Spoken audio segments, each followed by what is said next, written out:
North Korea just launched 7 ballistic missiles directly over Japanese territory in a single 24-hour period. Not one, not two. 7 separate launches designed to overwhelm detection systems and probe response capabilities. For 48 hours, Kim Jong-un pushed Japan harder than any point since the Korean War. Then something happened that nobody saw coming. Pyongyang went silent. No threats, no propaganda victories, no escalation. Just complete radio silence from a regime that never backs down quietly. Welcome to States News. If this is your first time here, subscribe and turn on notifications because what I am about to show you is not just about North Korea testing missiles. This is about how a decades-old defense architecture just proved it can handle threats that were supposed to be impossible to stop, and why that proof just changed the entire strategic calculus in Northeast Asia. I am going to show you exactly what happened during those 48 hours when North Korea pushed Japan's defenses to their absolute limit. We will cover the specific missile systems Pyongyang deployed, the technical capabilities Japan used to track and prepare countermeasures for every single launch, and the strategic miscalculation that left Kim Jong-un with no choice but to back down. We will examine how Japan's Aegis destroyers performed under the most intense operational stress they have faced in peacetime, what the deployment of PASI-3 interceptors across Japanese territory reveals about threat assessment, and why this incident fundamentally alters the military balance that has defined this region for 70 years. By the end, you will understand why North Korea's most aggressive provocation in years turned into Pyongyang's most humiliating strategic retreat, and what this means for the future of deterrence in the Pacific. To understand why these 48 hours matter, you need to understand the strategic environment that has defined the Korean Peninsula and Japanese security for decades. Japan sits at the intersection of competing great power interests. To its west, North Korea possesses one of the world's largest ballistic missile arsenals, estimated at over 1,000 missiles of varying ranges and capabilities. To its northwest, China continues its military expansion and increasingly assertive regional posture. To its north, Russia maintains military facilities and has recently deepened cooperation with Pyongyang. Japan is not just defending its own territory, it is the forward operating position for United States forces in the Pacific, hosting over 50,000 American military personnel across dozens of installations. Any threat to Japan is a threat to the entire American defense architecture in Asia. North Korea has built its strategic doctrine around asymmetric capabilities. Unable to match South Korean or American conventional military power, Pyongyang invested heavily in ballistic missiles and nuclear weapons as deterrent and coercive tools. The regime currently possesses intercontinental ballistic missiles capable of reaching the continental United States, intermediate-range systems that can strike anywhere in Japan, and short-range systems designed for tactical battlefield use. This arsenal serves multiple purposes. It deters invasion by threatening catastrophic retaliation. It provides leverage in diplomatic negotiations. It allows North Korea to project power despite economic weakness. And critically, it creates strategic ambiguity about Kim Jong-un's actual intentions and risk tolerance. Japan's defense posture has evolved significantly over the past 2 decades in response to this threat environment. The country operates a layered ballistic missile defense system built around 2 primary components. First, Aegis-equipped destroyers provide mid-course interception capability using SM-3 Block 2IA missiles. These ships patrol strategic positions and can engage ballistic missiles during their flight through space before they begin descent toward targets. Japan currently operates 8 Aegis destroyers, with plans for 2 more. Second, Patriot Advanced Capability 3, or PAC-3 batteries provide terminal phase interception, engaging missiles during their final descent toward specific targets. Japan has deployed these systems at military bases and population centers across the country. This layered approach reflects lessons learned from decades of North Korean provocations. The system is designed not just to intercept individual missiles, but to handle salvo attacks where multiple missiles arrive simultaneously or in rapid sequence. That capability would prove essential during the events we are analyzing. Japan's defense establishment has conducted extensive exercises and simulations, but actual operational performance under sustained pressure remained theoretical until Kim Jong-un decided to test it. The geopolitical context matters enormously. Japan's security relationship with the United States provides both capability and vulnerability. American military presence makes Japan a priority target for adversaries seeking to degrade United States power projection. At the same time, The alliance provides access to intelligence, technology, and operational support that Japan could not replicate independently. The United States shares early warning data from satellites and radar systems, enabling Japanese forces to detect launches within seconds and begin tracking immediately. This intelligence integration proved critical during the crisis. Let me show you exactly what happened. On March 11th, at 4:37 in the morning local time, North Korea launched its first missile from the Sunan area near Pyongyang. Japanese self-defense forces detected the launch within 8 seconds using a combination of satellite infrared signatures and ground-based radar systems. The missile, identified as a Hwasong-12 intermediate-range ballistic missile, followed a lofted trajectory designed to test range while minimizing overflight of Japanese territory. It reached an apogee of approximately 2,000 kilometers before splashing down in the Sea of Japan, roughly 400 kilometers from Japanese coastline. Japan's J-alert system activated across northern prefectures, warning citizens to seek shelter. That first launch was just the opening move. Over the next 24 hours, North Korea launched 6 additional missiles in what military analysts describe as a coordinated salvo exercise. These were not random tests. According to reporting from Yonhap News Agency and analysis by the Center for Strategic and International Studies, the launch pattern demonstrated specific tactical objectives. The missiles launched at irregular intervals ranging from 40 minutes to 3 hours apart, preventing Japanese forces from establishing a predictable response rhythm. They originated from multiple launch sites across North Korea, forcing Japan to maintain wide-area surveillance rather than focusing on a single threat axis. And critically, they included a mix of missile types with different flight characteristics, each requiring slightly different intercept profiles. Here is where the tactical picture becomes genuinely interesting. Japan did not just track these missiles. Japanese Aegis destroyers moved into optimal firing positions for potential intercepts. According to statements from Japan's Ministry of Defense reported by the Japan Times, at least 3 Aegis destroyers, including the JS Maya and JS Haguro, took up stations in the Sea of Japan, with fire control radars actively tracking each missile throughout its flight. These ships maintained continuous target lock from boost phase through mid-course flight to splashdown. The message was unmistakable. Japan was demonstrating it could track every missile and had positioned interceptors capable of engaging any that threatened Japanese territory. Think about what that means for a moment. North Korea launched 7 ballistic missiles, and Japan maintained fire control solutions on all 7 simultaneously across multiple ships. This was not a theoretical exercise. These were actual intercept-quality tracks with weapons ready to fire. The JS Maya, commissioned in 2020, represents Japan's most advanced Aegis capability, equipped with the Baseline 9 combat system and SM-3 Block 2IA interceptors. This system can engage missiles at ranges exceeding 1,000 kilometers and altitudes above 500 kilometers. During the North Korean launches, Maya demonstrated it could manage multiple simultaneous tracks while coordinating with other ships and ground-based systems. But the Aegis destroyers were just one layer. Japan simultaneously activated its PAC-3 batteries across the country. According to Defense News reporting and official Japanese government statements, PAC-3 units deployed to at least 16 locations, including Tokyo, Osaka, and critical military installations. These deployments were not precautionary.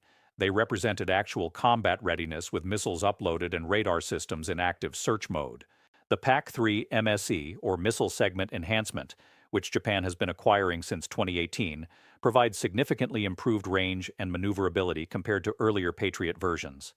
Each battery can engage multiple targets simultaneously and coordinates with other batteries to prevent gaps in coverage. Now let's talk about what North Korea was actually trying to accomplish with this provocation. This was not random saber-rattling. Kim Jong-un was conducting a reconnaissance-in-force operation against Japanese defenses. Every missile launch generated data about Japanese response times, deployment patterns, and operational procedures. North Korean intelligence was watching how quickly Aegis destroyers moved into position, which radar systems activated, how Japan coordinated with United States forces, and where gaps or vulnerabilities might exist in the defensive network. This is standard military practice when preparing for potential conflict. You probe defenses to understand how they work and where weaknesses might be exploited. The problem for Pyongyang was that Japan's response revealed no exploitable weaknesses. Instead, it demonstrated capabilities that fundamentally altered Kim Jong-un's strategic calculations. Japanese forces tracked every missile with precision. Aegis destroyers maintained firing solutions throughout each flight, PAC-3 batteries deployed rapidly to cover potential target areas, and perhaps most significantly, Japan coordinated seamlessly with United States Forces Japan, which provided additional radar data and early warning from assets, including the AN-TPY-2 X-band radar system deployed at Shiriki Air Base. This radar can track ballistic missiles at ranges exceeding 2,000 kilometers, providing Japan with extended early warning that compresses North Korean decision timelines. Step back and look at what this means from Pyongyang's perspective. North Korea's entire strategic doctrine relies on the threat of overwhelming first strike capability. The regime maintains that its missile arsenal can saturate defenses and strike targets before effective countermeasures can be deployed. That credibility is essential. Without it, North Korea loses its primary deterrent and coercive tool. These 7 launches were supposed to demonstrate that capability, to show that North Korea could launch multiple missiles simultaneously or in rapid sequence that would overwhelm Japanese defenses. Instead, they proved the opposite. Japan handled 7 missiles across 24 hours without breaking a sweat. No missed tracks, no gaps in coverage, no indication that the system approached its operational limits. Here is where the story gets genuinely interesting. Approximately 36 hours after the final missile launch, North Korea's state media went completely silent on the tests. No claims of successful demonstration. No threats about future actions. No propaganda about teaching Japan a lesson. Nothing. For a regime that typically trumpets every military action as a triumph, this silence was deafening. Then, on March 14th, North Korea's foreign ministry issued a brief statement carried by the Korean Central News Agency. The statement claimed the launches were routine military exercises and denied any intention to threaten Japan. Let me repeat that. North Korea, which had just launched 7 ballistic missiles over Japanese territory in 24 hours, claimed these were routine exercises with no threatening intent. This represents a complete reversal of standard North Korean behavior. Typically, after major provocations, Pyongyang releases lengthy statements justifying its actions, threatening further escalation if demands are not met, and claiming tactical or strategic victories. The regime uses these statements to reinforce its narrative of strength and resolve to both domestic and international audiences. The absence of such statements after these launches indicated something had gone very wrong from North Korea's perspective. According to analysis from the Sejong Institute reported by Radio Free Asia, the silence likely reflects recognition that the launches backfired strategically. Rather than demonstrating offensive capability, they showcase Japanese defensive superiority. But there is another dimension to this that deserves attention. The United States' response during this crisis was notably restrained but precisely calibrated. According to statements from United States Indo-Pacific Command, American forces increased readiness postures and conducted enhanced intelligence collection, but did not deploy additional assets or conduct freedom of navigation operations that might escalate tensions. This restraint was strategic. By allowing Japan to take the lead in responding to the North Korean launches, the United States demonstrated confidence in Japanese capabilities while avoiding actions that might provide North Korea with propaganda opportunities about American aggression. United States Forces Japan shared intelligence and maintained coordination, but Japanese forces executed the defense response. This division of labor sends multiple messages. To North Korea, it demonstrates that Japan can handle provocations independently, reducing Pyongyang's ability to drive wedges between Tokyo and Washington.